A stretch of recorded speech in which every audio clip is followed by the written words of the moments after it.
Hello, everyone. It's me, Dr. Dawn, with Family Renewed and the ABCs of Family Resiliency, and I want to welcome you to 2025. Now, this day started out in tragedy, and I want to send my thoughts and prayers to everyone who was impacted directly or indirectly from the events today. And it's a reminder of how important it is that how we look at each day as we move forward. And so many of you got an opportunity to see my free webinar on Monday, A New You in a New Year. But for those of you who missed it, one of the key things that I talked about is reminding everyone that we all have the power to change our destiny. We just have to be intentional. We have to be intentional with our thoughts, our words, and our deeds. And so I just want to give you 3 takeaways from that night. The first is communication is key. It's important that we talk to the people that are important to us, the people who we have engaged with, who we've interacted with. But if you don't let someone know what's going on or what you're thinking or what you're going through, it's hard for them to respond accordingly.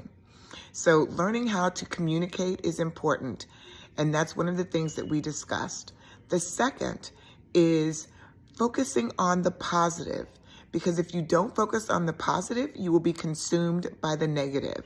So finding ways to feed your brain with positivity, and that includes things like giving grace to people who may have done something that you've taken as a slight or you feel was intentional, but giving them the grace that you would like because of the things that maybe you have done in the past.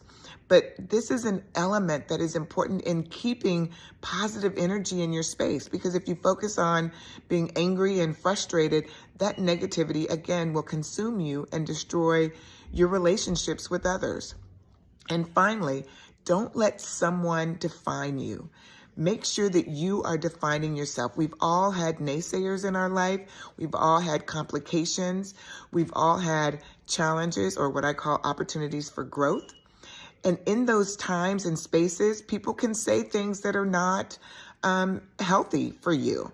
And so make sure that you are changing your own narrative and bring in your light and remind yourselves of your strengths and your own spirit, and let that guide you, not let someone else do that for you.